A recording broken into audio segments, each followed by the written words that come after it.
Daouda, bonjour. Bonjour Juan, Soyez le bienvenu, nous vous écoutons. bonjour chers auditeurs de la radio. Suite à l'assassinat du président haïtien Jovenel Moïse, j'ai deux questions ce matin. Allez-y, oui. La première consiste à savoir que sait-on de ce commando à l'heure actuelle?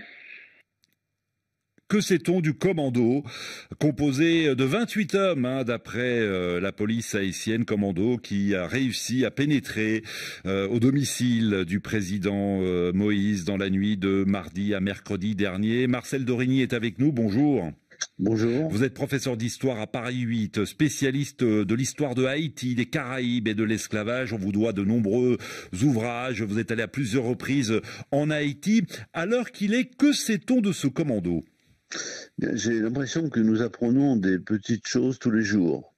Par exemple, que ce commando serait, je dis en conditionnel, avec un monsieur qui s'appelle Emmanuel Sanon, qui aurait débarqué en Haïti au mois de juin, mais on ne sait pas d'où il venait, je ne sais pas, la dépêche ne dit pas d'où il venait. Est-ce qu'il venait de Colombie, il venait des États-Unis? Il est haïtien, mais il venait de l'extérieur, et il serait venu avec une garde rapprochée pour le protéger, parce qu'il entendait prendre le pouvoir, et on ne sait pas comment.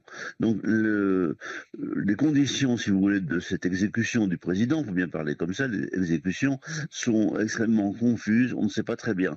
Normalement, d'après ce que dit M. Sanon, c'était pour le protéger. Et l'intrusion dans la propriété privée du président haïtien, c'était pour lui rendre visite, pas pour l'assassiner, pour l'impressionner, pour lui faire peur. La mission, dit-on, était d'arrêter le président de la République et non de l'assassiner. De l'arrêter avec quel mandat? De sous quelle autorité? On sait bien que le pouvoir en Haïti, depuis plusieurs mois, au moins depuis le 7 février, était complètement dissous. Le président, pour beaucoup d'Haïtiens, avait terminé son mandat, donc aurait dû partir, mais les élections n'avaient pas été prévues, pas organisées. Le président déclarait qu'il avait encore près d'un an à exercer le pouvoir dans toute légalité, et il est resté. Il n'y avait plus l'Assemblée nationale, le Sénat était réduit à 10 personnes, et le gouvernement était en sursis en quelque sorte, puisque un Premier ministre de remplacement venait d'être nommé, il n'avait pas encore été investi, et l'ancien Premier ministre était au pouvoir. Donc il y a une confusion totale. Qui exerce le pouvoir?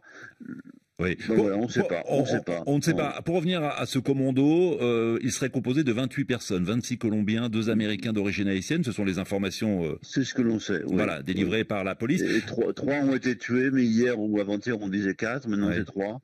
On ne sait pas très bien. Et ces Colombiens, venaient-ils de Colombie? Venaient-ils en quelque sorte avec l'aval tacite des autorités colombiennes? On sait qu'en Colombie la situation est extrêmement confuse.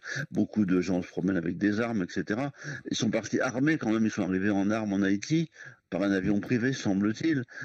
Quant aux Haïtiano-Américains, d'où viennent-ils? De Miami, peut-être de Colombie, on ne sait pas très bien. Ouais, Marcel Dorigny, Daouda, une autre question à vous poser.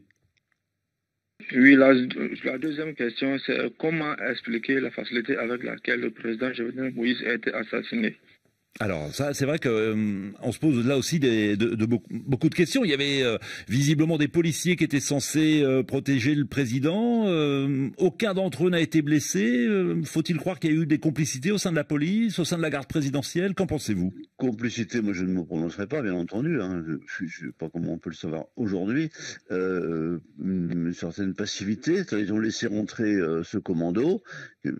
Apparemment sans résister, puisqu'effectivement, comme vous le dites, il n'y a pas de blessés, il n'y a pas eu de tir, d'échange de tirs en quelque sorte avec la protection officielle du président. Alors nous savons qu'il y a eu des heurts il y a quelques jours seulement entre la police et l'armée, haïtiennes tous les deux, représentant le même gouvernement. On s'est tiré dessus. Alors il y a des tensions dans la police. Est-ce que certains dans la police voulaient se débarrasser pacifiquement, peut-être, de se débarrasser de Jovenel Moïse? Oui. Encore, c'est une question.